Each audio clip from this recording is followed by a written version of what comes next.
Love this part. Hey, everybody. Welcome back to another edition of E2C Network Live. We're here for another Auburn. No, that's the wrong one. The Auburn Experience show. You'd think after the third time doing this together, I could get it together, Austin. Maybe. Episode 73 live recording back in the studio with his home away from home studio. Yes, home away from home. It's becoming that. Satellite campus. Satellite campus. I love that because, you know, we call the mobile broadcast studio my car. Yes. The backseat of my car. So we are on location together once again, and we're excited to be doing the show with you guys. As my computer continues to make noise, we'll fix that for everybody. You're seeing the curtain pull back a little bit. For those of you who are regulars, you know how this works. For those of you that are new, we're about to do a live recording of our main podcast, and we'll start that in about 5 minutes or so. But we'd love to say hello, talk to you guys. If you got any comments or questions, drop them in now, and then we'll get started in about 3 or 4 minutes here. How's your weekend been? That's been good. It's been pretty down here. Had good weather. Yes. I always wonder how these go with you know, you give them a little bit of time and a little bit of fair warning, but there's some that might not get the notification, and I'm always wonder if they're like, oh, yes. What'd they do wrong this time? I don't know what they did wrong this time.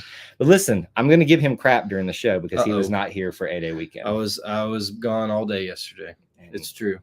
I don't know how you can be a part of the show. I don't even know if I told you I was doing. I was at the other half of this room event. The other half of this room event.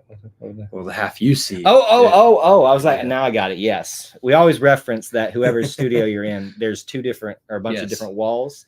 There's even another thing going on over here. Right. I can't tell y'all about. That kind of correlates with yours. That it does kind of. It's ironic. Maybe that's why we ended up doing a show together, because I am also a fan of what's on that wall right there. That's right. But I'm happy you got to go. It was fun. Especially when it comes to things related to baseball, because you didn't miss much outside of That's night very one. True. I did think about too. This has been this trip has been a tradition with a friend I met while I was at Auburn, and part of the Auburn experience is our family. So it was good to get to go with my biological family, my dad, and some of the Auburn family too. So it kind of played into it. I'm shocked that you don't make it a point to go to Auburn night for that. We're talking about the Atlanta Braves. Yeah, we need to stop dancing around it. I was at the Braves game yesterday. Yeah, we used to. My dad and I used to really try and go. He loved the hats. Mm-hmm. He wore his last night, the combo hat. But I feel like they always do it on the night before the first game or early in the fall, and it never works out with the home schedule. But those are fun. They seem like good events. So if you're in the Atlanta area, I think I don't know that the Hawks do like a Auburn hat or anything, but I think the Alumni Association there, I know, is very involved in going to the Hawks games, going to the Braves games. So if you're in the Atlanta area and you want to hook up with Auburn people, obviously. Well, and they do it for a lot of schools, but as we always say, if you want to make money and you want to get a lot of people somewhere, get the Auburn people involved there. That's all you got to do. And it'd be interesting, this certain game that happened last night, to compare the numbers of the viewers for that versus Auburn. I bet ours probably won a little bit. Yeah, I don't know. They were probably pretty excited to be in a Final Four, except got embarrassed in the Final Four is pretty much what it is. They got whooped. We might be a little bit not fair in that, but we're going to indulge. We avoided a national nightmare. All things are back level again. Yes. Life is good. Life is good once again. All right. We are, I think, we're only 3 minutes into this. I can give you guys another minute or two. I thought we were about 5 minutes into this. We got a lot to talk about in this show. A-Day weekend is like part of the reason I even do all this stuff. So I'm really excited to talk about all that. I wish this guy had been here to experience some of it with me. I'm going to keep harping on that throughout the show tonight. But you missed some amazing weather. I mean, this is here. Absolutely here. And you say this is why you do. I mean, this kind of weekend is perfect for you. This is like to hit it all. Yes. I told somebody today at the baseball game, I said, did you come for the football game? I was like, no, I came for the weekend. That's right. As I did and I did not think I was going to get the softball, but I made it. You did make it. I did make it, and I did a new thing that I didn't realize was a thing at softball. Oh. So we'll talk about. I'll save that little plug for the rest of the show. Well, look who's in the There's chat. Dennis. There's Dennis. There's Mr. Dennis Uh, hanging out with us. we had a great time yesterday, and I told him on the way home that we'd be doing this a little early, so he was locked and loaded. Locked and loaded. That's why we always say 9 Eastern time, just kind of as a standard. But when we get a chance to be in studio, we're always doing it these days, typically after baseball. So if you're in mourning about what's going on with baseball, I'm sorry. I was there. I am also in mourning about what's happening right now. Bryant, good to see you. Thanks for being here. All right, we're 5 minutes in. I think we can do this. So what we're about to do is episode 73's live recording. We will do a 30-minute-ish show with 3 10-minute-ish segments. I'm about to say 15-minute segments because that's basically we're pushing that. But if I have to say 10 minutes, because if we don't and we start planning on 15, we'll push it even longer. It'll be 20, then 30. That's how it's going to happen. So we are going to talk about tons of 8A weekend stuff. We got to talk about the football game, everything that happened, Auburn potpourri. All that's coming up right now. So if you're ready, I'm ready. We'll do it. Get it started. In 3, 2, 1. David Housel described it best. We are living the whole of the Auburn experience. You can quantify it. You can qualify it through a variety of different methods, times, people, places, and things. But at its heart and at its core is all about Auburn sports, Auburn culture, and, of course, the Auburn family. Since it's about family, we got to get together as a family. He's Austin. I'm Kyle. We are the E2C Network. Heads of the family, I guess, is what you thought. We might sit on the ends of the table. That might be, we can say it. We sit at the ends of the table, but you all congregate the rest of the table as part of this little family within the Auburn family. We are in studio together for third time, right? Is that what we said? I think so. Third time. I feel like I'm getting used to seeing the scenery around me as we reference pre-show, the 2 other walls that are not part of this thing that we do. That's right. We are secluded to this side of the room for the Auburn experience, but it's good to have you here. This is always an efficient way to do this. Maybe one day we'll just turn the camera around and do like a different show or something. People would be so surprised. They wouldn't be surprised with that. Well, not surprised. They'd be confused. That wall, no one would know. No one would understand the correlation, but I would, because we're gonna leave it a mystery. That's what it should be left at. We got a good show for you guys on episode 73. We've been hyping it up. 8A weekend. We got a ton to talk about. Huge. So we're going to get to that. Obviously, a lot of football talk too. But let's put all that discussion aside for a second. Do Auburn potpourri to start off with. Is there anything that I always take it first, but is there anything that you want to discuss in Auburn potpourri first? Oh, I mean, we talk about a lot went on this weekend. A lot went on throughout the week as well. I mean, it was a big news week.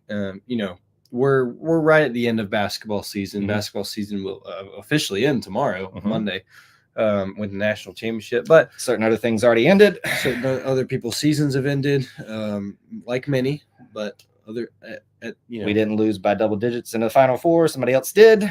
We all lost to a team from Connecticut this year. That's true. So really, if you can't think about it, all things are even. But with the end of basketball season comes, and I mean, well, it feels like before the end of basketball season nowadays with the transfer portal. Yeah, you got comings and goings. CBM Chad Baker-Mazara staying. I have a feeling he'll be out for some justification next year. Justification is a good way of saying that. I think he'll be looking to prove himself, make right. He doesn't need to. I think we've discussed that enough. It's a mistake. But I think he'll be a key piece of the Auburn basketball team next year. But Trey Dawson is entering the transfer portal, leaving. We've heard about some point guards potentially visiting, could be brought in next year. I'm sure that all came into his decision. I love Trey. Yeah, love watching Trey. I think he'll do really well wherever he goes. Hope we're not playing him. I say that for a lot of players that leave Auburn, but especially 2 that have left now recently. KD, who we talked about last week, but Trey as well. I love Trey with a passion, because first of all, he told me personally once that he listened to the show. How about that? I didn't know that. It walked up to me at one of the practices I was able to attend and just said, "That's cool. Enjoy what you guys did." I was like, "Well, that was just the best thing ever." Yeah. So that, in a sense, just hurts me that he's gone. That one of our athlete listeners is. Yeah. I mean, maybe he'll still listen. Keep us on, Trey. Keep you involved in touch with all things. We miss you already. I mean, you just now left. I think obviously the big week of addition and subtractions from the roster, we saw something else happening. Is Trey the one that you saw leaving next? Is that kind of No, I think I would have, as in point guards or anybody. well, just anybody, you know, that I think I would have thought Aiden might have been the first one of those two to pull the trigger. He has not yet. Right. As of the might show. not at all. We don't know. But it was surprising to me. I think not that these guys are selfish, not that these guys, I was trying to explain that with Emily the other day. She was like, why are these guys leaving? They're loved by Auburn. They seem to love Auburn. And I think that, you know, with KD, it's a situation where he's got a little bit of time left, not as much eligibility. And with Trey, you know, there's other places he can play more minutes. And these guys can get more stats and get more minutes and try and achieve their own personal goals. So it doesn't take away what they've done for Auburn, and we're certainly appreciative. But I can see where Trey would leave because he's talented enough to go play somewhere and play big minutes. So best of luck to him. Hopefully we don't have too many more departures. That's what I'm hoping as well. I think these were, at least the guard position was the obvious place. But there's a bit of a log jam there. That's a nice way. You got some good analogies. Got some verbiage today. You are on fire. Maybe you do need to go away every 8-day weekend because you're just on your A game. Just to say something about Chad. Obviously, we've talked about it a lot, and if you've been on social media, you've seen the ends of the spectrum of, you know, obviously undying support, but then people who just, y'all need to check yourselves. I mean, really. So no one has ever excused what Chad did. Neither has Chad or Bruce. But I think we all need to realize that we need to take what's the adage from the Bible? Take the plank out of your own eye before you examine the one in your brother's. That's right. It might be something to think about. But I'm super excited to have him back because, as you said, we started out talking about this. He is definitely going to be driven. Oh yeah. And if it literally. Think about how driven he was this season. Right. And you multiply that with what happened, how his season ended effectively. Yeah. That's scary. That's scary if I'm an opponent. He'll be a crucial part in the rotation on the court, in the cohesion of the court, of the team. And so I think he was really getting his footing under him toward the end of the conference season. And next year, I mean, he should be one of the leaders. So it'll be exciting. He'll be great. So since we're talking about basketball, let's do like the other end of the spectrum. We've got talking about retention and people leaving, but then we've got these two additions that are coming in. Todd Pettiford, Ja'Kai Howard. This week was a big week for them. Absolutely. Because they got showcased in two different ways. Well, they were supposed to be showcased. So Todd Pettiford was supposed to be, and he was nominated already, part of the McDonald's All-America team. You know, Bruce just keeps bringing him in, is basically what I'm saying. Still shocking to associate. He must like McDonald's type thing with Auburn basketball. It's just weird, man. I don't think I'll ever get over it. He's been here 10 years, so I'm not sure I'll get over it. That McDonald's All-Americans are just McDonald's and Auburn, and Bruce Pearl is just like a synonymous thing. He was not able to play in the game because he was nursing an injury. But sounded like you said he was not able to poop. That is what I heard. See, this is why we can't do the show together all the time. Thank you for that. Hope that was not the case. Was pooped out or something. He was injured and was not able to play. I hate that we didn't get to see that. Yeah. And see what, we're still talking about a guy that's coming in from high school, and we don't want to overhype things too much. Oh, we never do that. Aiden, because Aiden's had obviously some consistency issues at times, but still loving him being part of this team. But sad we didn't get to see Todd. The other side, though, which you can get hyped about, is Ja'Kai Howard. Today, I think as of few hours ago of us doing the show, participated in I forget the full title of it. Yeah. It's a very difficult We're going to miss out on some It's like here. It's the Nationals 3-point and slam dunk contest. Right. So he won the slam dunk contest. And I think if I remember correctly, it had to go to either like overtime or like an extra dunk off or something like that. That sounds fun. So I didn't get to watch it because I was taking in the last bit of 8-day weekend, but to the next future pieces of Auburn. That's right. Getting showcased this week. Some excitement, maybe some nights in Andy Burcham's future. Nights, from Ja'Kai Howard. So I think those are two really talented guys. I think we're expecting a lot out of Tahad. When a guy's ranked that highly, you're always and especially at a crucial point in one of those guard spots, you're always expecting a bunch. But I think we're going to be pleasantly surprised with Ja'Kai Howard too, and his athleticism.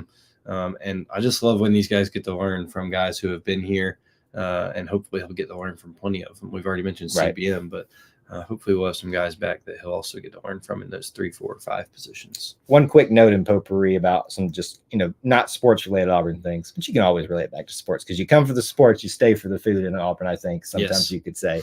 Taquerita is coming back. That's a big one. That's like the amount of hype on an A-Day week lead up that was about Taquerita that I saw was crazy. If you are an Auburn person or if you've been to school here during when Taquerita existed, why did it go away? I don't know. I really don't. Rent always changes a lot downtown. There's no telling. Just say what it is. It's going up. Oh, it's going up. It's not changing. It's going up. That's right. It always goes up, and that always, I feel like, causes businesses to move in and out. Yeah.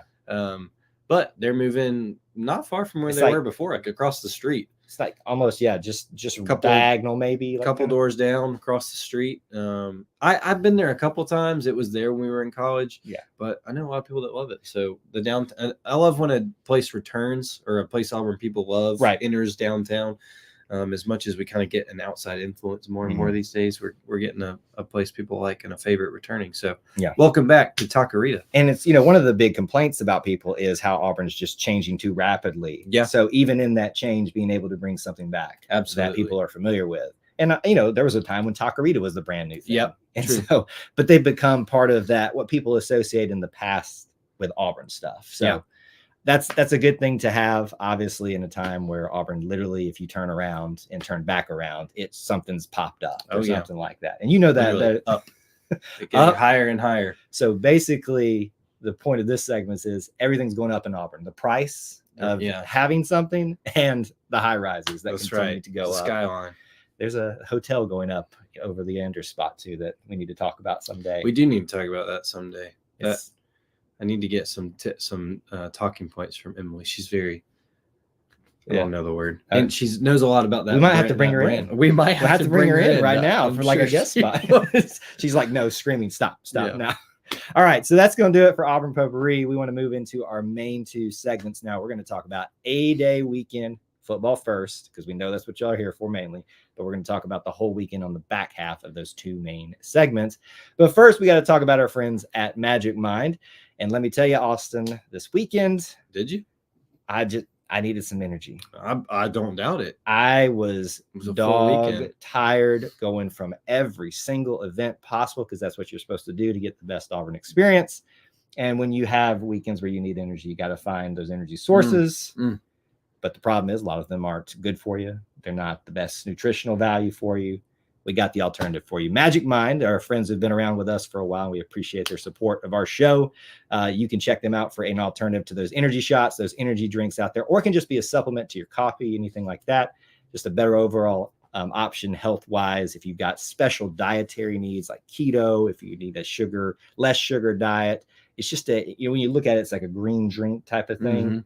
And sometimes that's not the most appealing things to people. And I'm one of those people who can be very picky. I'm telling you right now, when I tried it, very sweet, and it's something that should not deter you just if you're like, I don't like the green stuff out there.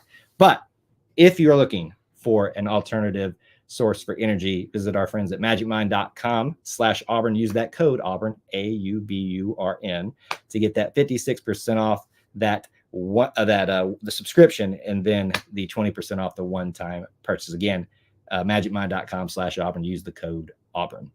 Let's talk about our main topic tonight. The first one, A-Day football. The Towns Magoo show. The local kid show. This is the funny thing, Austin. So we do these post-game streams for most football and basketball, sometimes baseball as well. And I started the show yesterday and said, look, I know what y'all are wanting to talk about, and that is one Towns Magoo. I mean, 7 field goals, 7 for 7, and then just knocks through a 58-yard bomb, which I'm not using hyperbole, folks. I do think it would have made it from the original line of scrimmage. Most people weren't aware that they moved it up slightly. Did they really? Unless I missaw things. Of course, it was, we were all. I got to go back and look at that. I am pretty sure they moved it up about 5 yards. So it'd been 63. I think. I could be wrong, so don't shoot the messenger. But Towns Magoo is the big story, one of the big stories of 8A football. I know you were busy on Saturday, but what were you able to keep up with? What was your impression? And then I'll give you as a person who was there outside looking in. Sure. Well, we were on the way to our destination, hit some traffic on our way to the destination on the highways. I'm sure that won't surprise you. But so we did. My dad and I did get to catch Andy on the radio some. First of all, was this game supposed to start at 1 or 2? Oh, I am so glad. I really would like to know this. Let's talk about this. There were some interesting decisions all the way around with how things were promoted and stuff. And I think some people got their feelings hurt a little bit about maybe things weren't as clear, but I also think there was some strategy and why things were said starting at this time. And I think if I had to give some advice, I would have been a little bit more clear to say, the first hour is going to be a practice. Yeah. Which frankly, I didn't mind. And I thought that was the point the whole time, because it was kind of nice to actually get to sit back and watch all the drills go through. If you're not a traditional media person or somebody who's invited to come to those practices, because I really like that. Yeah. I'll be honest with you. But I think there were a few people that were upset that they were sitting in warmish weather for an hour. I don't know if you can tell, I'm a little sunburnt, a little bit pink. So I had to move up into the shade after the first about 30 minutes. And I realized, we haven't even started the game yet. Yeah. But yeah, you're right. Well, we turned on the radio and I'm like, I thought this game had already started. I'm trying to find the broadcast, and I'm not saying Andy was not aware of what's going on, but he's kind of being like, all right, we're going to get started here soon. And another 15 minutes goes by. Here we go. We're getting started here soon. So I can see how that is strategy, but also some people could be peeved by that. They planned their day. They probably did other things while they were in Auburn. They probably would have maybe spent that extra hour. Yeah. But I like the format that they did. I just think it should have been communicated a little bit better. Once we got the game going, and I was able to really listen and hear what's going on. During that practice time, there's a lot of great interviews with Ronnie Brown, Jason Campbell, Will Herring, and Andy Burcham through all of that. But once we got the game going, we were able to kind of listen and see who was showing out. We heard a lot of the names that I think we expected to hear, as in Cam Coleman. We heard Robert Lewis a lot, so that was good to hear. That was a nice surprise. Good to hear good things from the receivers. Sounded like Peyton Thorne had a great day, an efficient day. What we expect is the leader in the clubhouse. And I mean, we've already hit on it. Towns Magoo was just ready to go. We could just make this the Towns Magoo show. We really could. I didn't realize until a few days ago that Alex McPherson would not be kicking. Yeah. And so I was once you hear that, you're like, well, what if this happens in October? What is our guy like? We've got the local kid. We've all heard about the local kid. He did turn down the full ride from Ole Miss, stayed home. If you're Lane Kiffin right now, you're just upset. I mean, he won't act like it. No. He'd be like, what in the world? Found out he was also at the event I was at last night. Oh, really? Yep. Did not see him. Just saw pictures. Well, he was probably sitting. Apparently a lot of Auburn players had things they had to rush off to after the event. Yes. Such as a prom. Just prom. Hope that went well. If that doesn't, and we're talking about Cam Coleman, if that doesn't help you remember that these are just kids. Yeah. I really don't know what else to tell you. That's a good point, because if nothing else, it's a funny story, but it does put things into perspective for when we're hyping up a guy like Cam Coleman. So let's talk about it. Okay. Let's talk about Cam Coleman. I've been, at least personally, very adamant about trying to get people to slow down on the hype. I literally, in our comments in one of the videos, and I knew I was going to get the comments when I shared the touchdown, because I filmed it in there. Cam Coleman was like, don't do this to the kid. He's not even the same position. Don't do this to the kid yet. It's funny, I'm not saying I didn't think about it too. Let's not even put that out into the world. Been very cautious about him in terms of the hype around him. I will say he didn't help himself. He did help himself, just not the hype. Caution the hype. Yeah. He did not help the hype monsters out there for Cam Coleman. Yeah. He gave them every reason to believe this kid is for real. And I'll say I'm taking the step in that direction. Agreed. To believe the hype. I think he's going to be a major player for Auburn. I think he's going to be a major contributor. Nothing against the guys that have been in the receiver room in the past couple of years, but Auburn, it's not going to take much for someone to come in and really make a difference. And a guy at his size and his stature, is just different than what Auburn's had in the receiving room. So I think that was probably one of the best possible outcomes for fans for Auburn A-Day, because you want to come in and the people that you have the overhyped expectations for, you want to see them at least try and meet those. Right. And he did. He did a really great job. Obviously, one offensive MVP, so he's not the only one that thought, or we're not the only ones that thought he did a great job. Now we just need to translate that to other.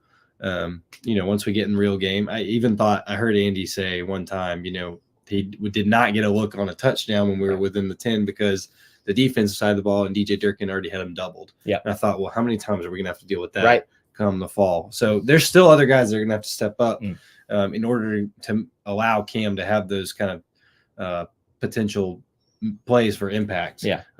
But I mean, for the kid's first game at Auburn, it couldn't have gone much better. No, it really couldn't have. Definitely stole the show. Robert Lewis, as we talked about, I think, honestly, if you look at the whole picture outside of the big plays that Cam Coleman made, Robert Lewis you walk away if you're looking at the full picture of this and saying, maybe we should have given this kid a little bit more credit.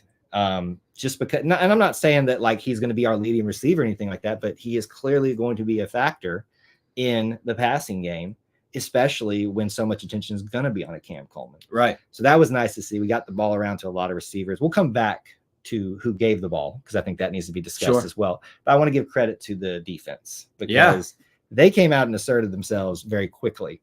This is a game where it starts with 27 points. And I like that format. I do like it. And this the second year doing this, really like that. And as I watched the game progress and I saw that the offense was only getting field goals, I said,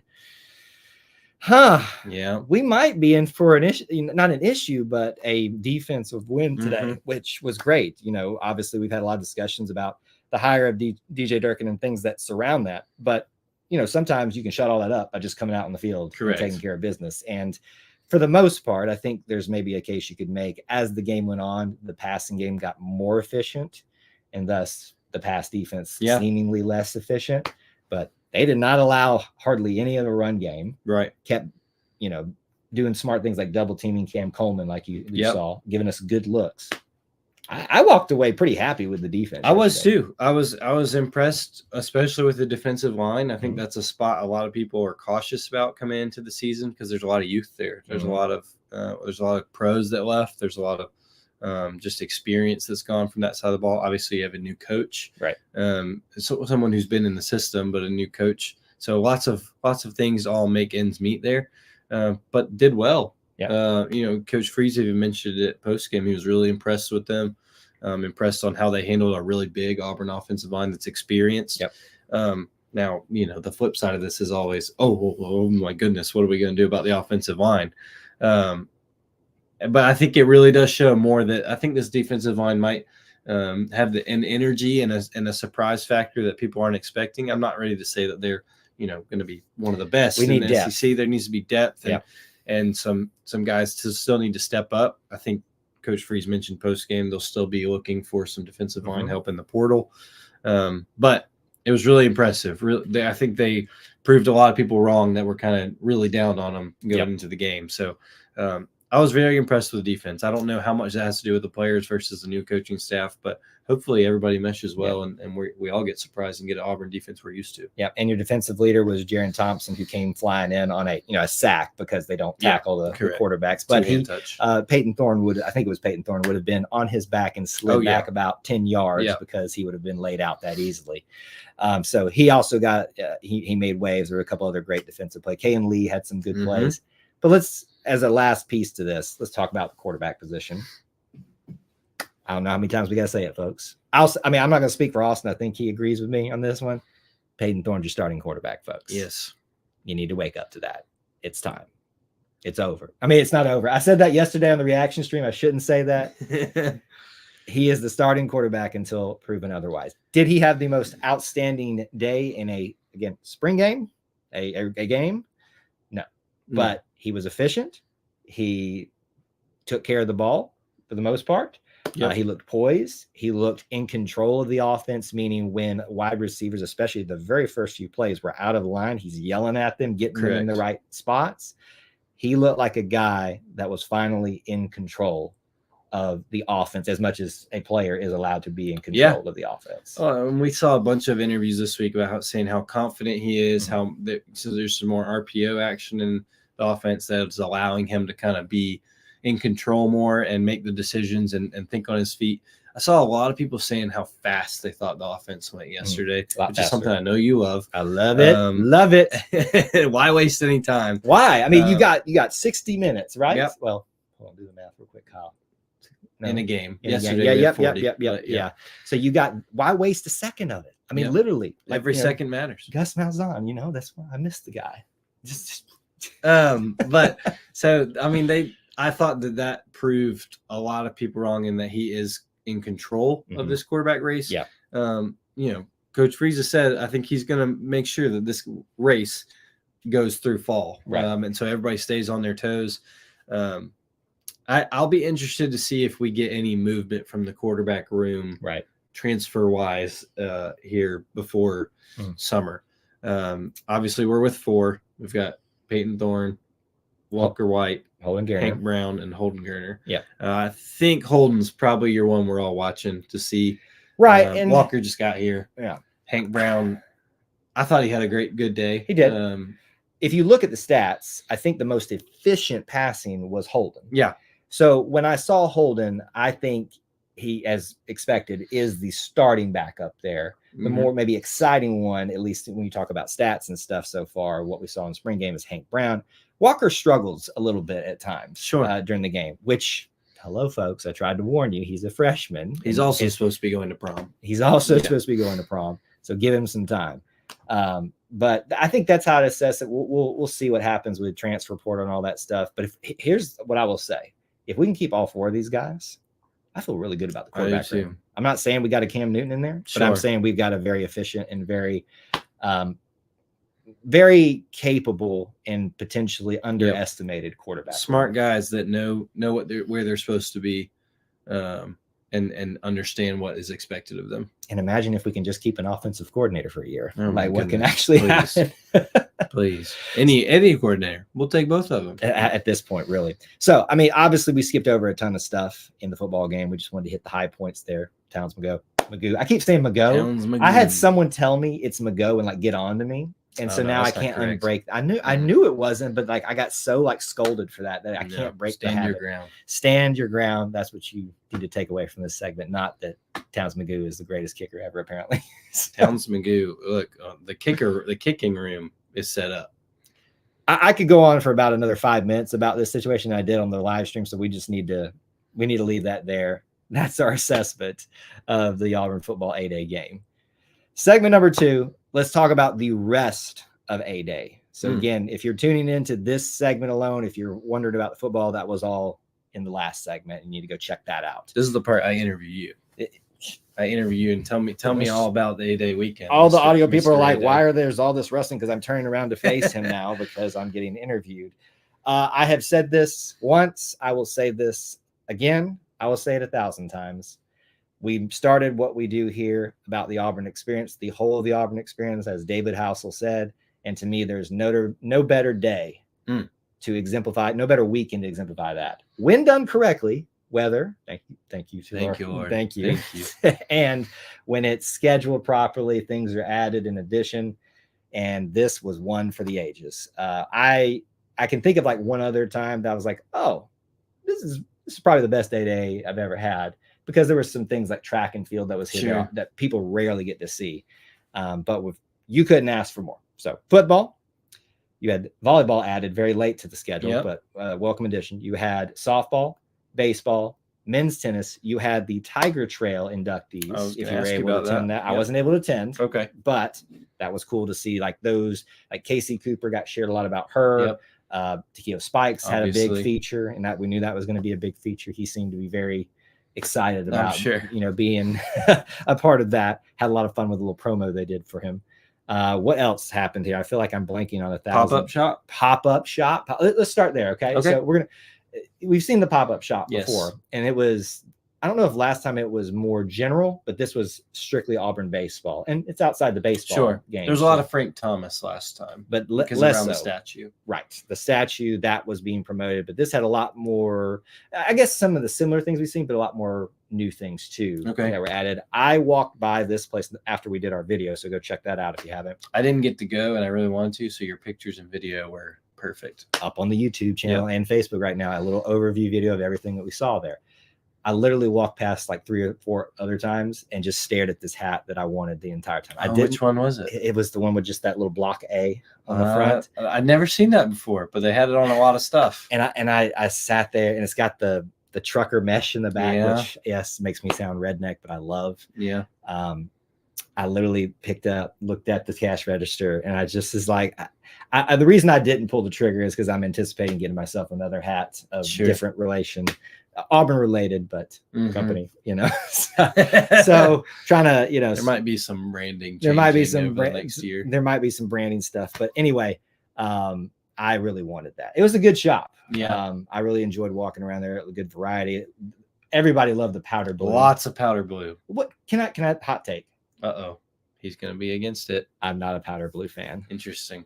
And I think Ole Miss ruined it for me. I cannot stand powder. But there were a lot of Ole Miss people chirping back at the AU Love It Show It account, and they just kept sending their pictures from the 70s when Auburn did wear powder blue. It's not like we're copying you. We have a history too.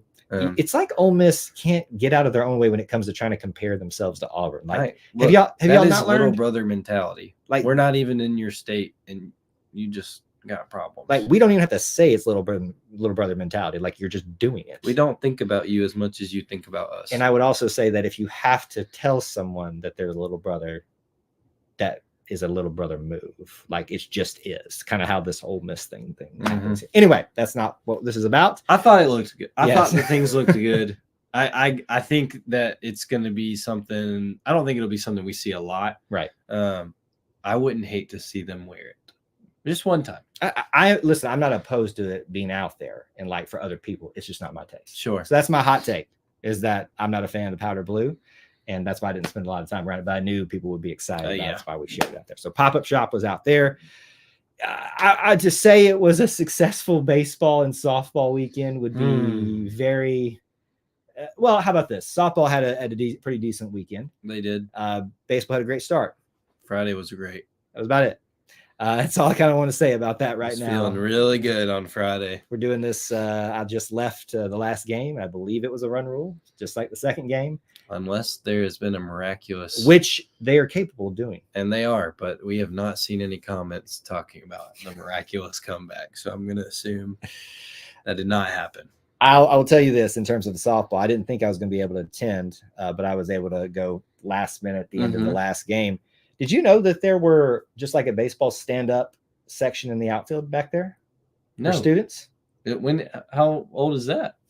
Apparently, it's been at least around the rest of the season. Like, I did not know that. I was not there when I was in school, at least. It definitely was. So I went out there to the game, and I started looking out there. I was like, "Is that workers or is that students out there?" And so I asked the individual, I was like, "Can you go up there?" And they said, "Well, technically, it's for the students, but I don't think they're going to stop you." Sure.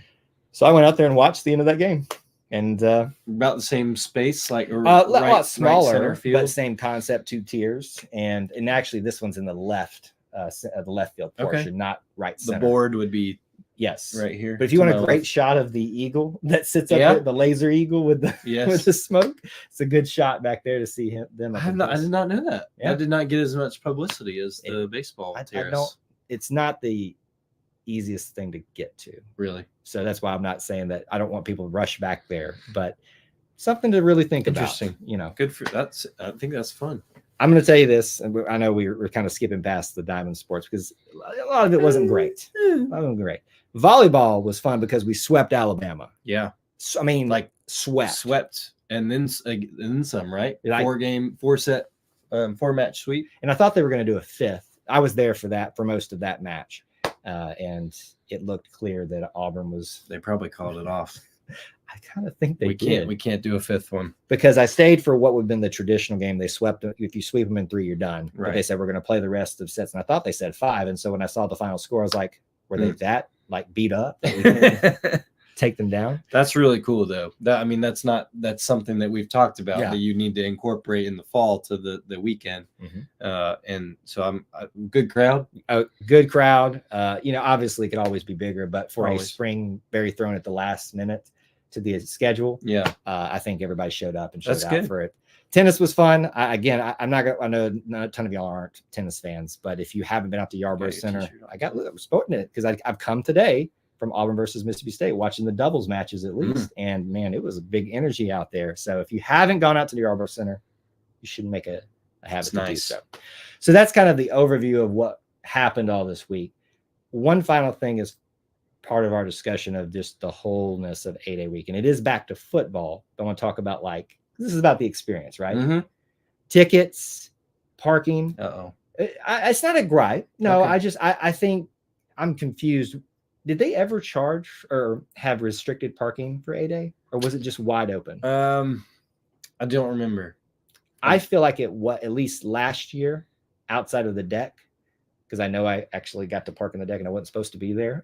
This weekend? No, it was the last year, thankfully, because it was raining so much. I think I just happened to get in there before they closed it down for the day. But I don't think I've ever had an 8A weekend where they've had parking restricted public to one specific area, that being I don't know what you call it, the overflow by the public safety. You know what I'm talking about? Campus Public Safety Building over there in the big lot next to Mama Goldberg's. Yes. Yeah. That was wide open.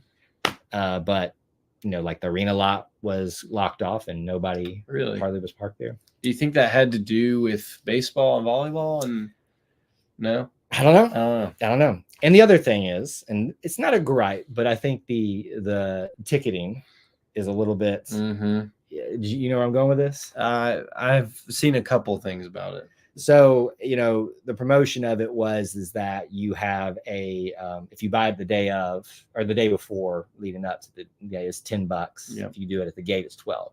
It's actually $15 because there's upcharges on buying them online. I don't know if you could buy a $10 ticket from the ticket booth if you were here on campus a day early. I didn't test that out, but I waited and paid $12 as opposed to $15. It's $3, folks. Like, it's not that big a deal, not worth griping about, but we like to give you guys information about what to expect in the future about the Auburn experience. So it's just something to keep in mind. I got to ask you, because this is always a crucial part to when you come to Auburn, and I like to push you and make sure that you're expanding your horizons. Where did you eat this weekend? You're going to be very disappointed in me. Oh my God. I didn't have time.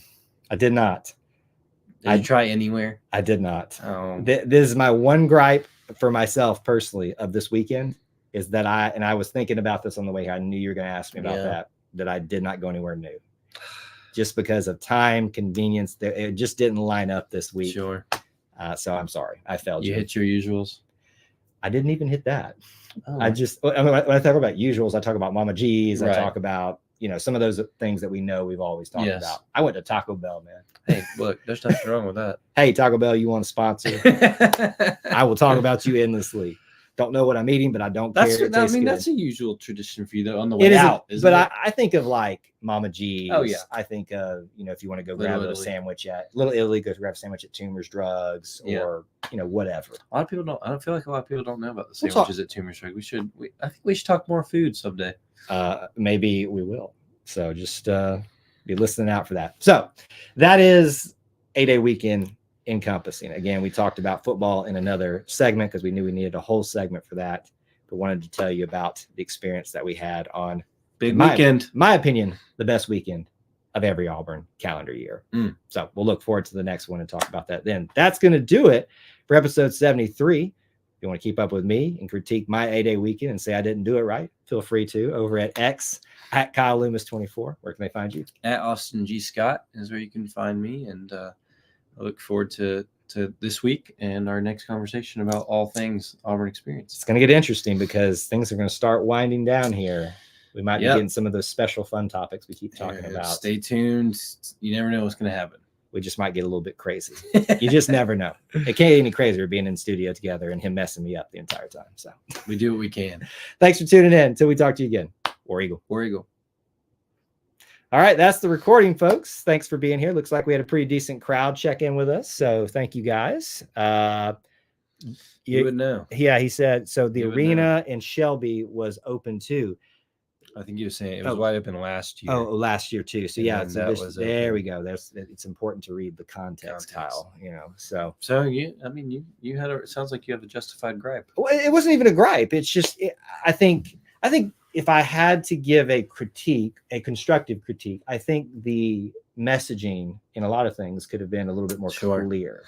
Sure, especially around parking. And sometimes that strategy, Auburn parking never gets criticized, ever. I'm gonna leave that at that. You might disappear because I don't want them to come find the parking one day. I just don't want my car to ever disappear with me trying things. So, did you try your ag lot? No, I did not. That's pretty far from all your stuff, though. But it's actually not that bad because that's what I would prefer to be there for game day because it's the most central you could get to. I didn't mean to bring up a bad subject. You are a man after my own heart with the Hurry Up No Huddle. I have that t-shirt still. Thank you so much for that. Let's see here. You concerned about the Auburn running backs didn't do well in A-Day in the offensive line. I mean, it's hard to get the run game going when the quarterbacks are protected, I feel like, because a lot of this offense is reads, and if they get back there in the backfield, you're not going to let them go too far anyway. Sure, I think it would have been great to be better. We've had guys like Sean Jackson and other great kind of walk-ons in the past have great running days. Look, the offensive line, I think for the past 6, 7, 8 years, we've all been under a microscope. I think we need to just see where this group goes. The thing I kept hearing is Percy Lewis from Mississippi State is a refrigerator of a human being. I would think a refrigerator is too small of a description. Oh, like just here I'll go biblical. I'll go biblically. Spawn of the Nephilim, which is what I call Zach Edey of Purdue. Yeah. So just a ginormous human being. Basically, it means giant for those of you that don't know. Yeah. I've seen refrigerators, like you said, smaller than this man. Golly. So it's nice to see that. And don't forget that Favorite Win, the young guy, kind of big too. He's got to fill out a little bit more, but give these guys some time. The running back room was if you want to say it was underwhelming, I won't fight you on that, but I didn't expect to be impressed by the run game or the running backs in this. Jarquez got 4 carries. I think that's all you need to know. Yeah. So don't read too much into that is what I would say. It's a spring game. Yep. Final thoughts for you, sir? Not too much. I had one of my sons dunked for the first time. Dunked a basketball. Like literally took off from the floor? Well, no. I mean, he stood on just like Zach Edey. He stood on the ground and dunked it in. So look, we talk about whether they're going to be linebackers or backcourt, but I mean, it's time to start talking about front court. You talking Walker Kessler? I'm talking Walker. I'm talking 2 Twin Towers down there. Hey, listen, folks, you heard it here first. 20 years down the road? We're talking about 18. The Scott There might twins. be ones and dones. Who knows? Well, we're talking about Scott's Tots. For those of you that know that Print reference. the T-shirts for the jungle now. Print them. I can, if that happens. If we are profits for that. Yes, we will be making profits for that. Is what will happen. You will be making profits. I will get Jack Diddley on this.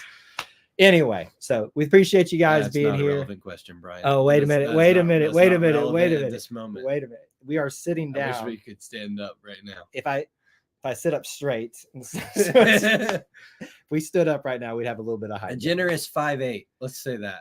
How about this? He's not the shortest man I've ever met. Yeah, but he's also not the tallest. No, definitely. I'm so glad you brought this up. You always pick on me. Now I get a chance to pick on you. Yeah. Twin Towers. ... Hey, Yao Ming's parents were some of the tiniest human beings. That's right. So anything's possible. I bet Zach Edey's parents are short. I don't know that. I think his mom is, but I can't test for his dad. Anyway, this is not the Zach Edey show. No. This is the Auburn show. Thank y'all for being here, hanging out with us, and letting us be in studio and cut up today together in person again. So it's been fun, and we appreciate you all hanging out with us and being part of our little family within the Auburn family. Until we talk to you again. War Eagle.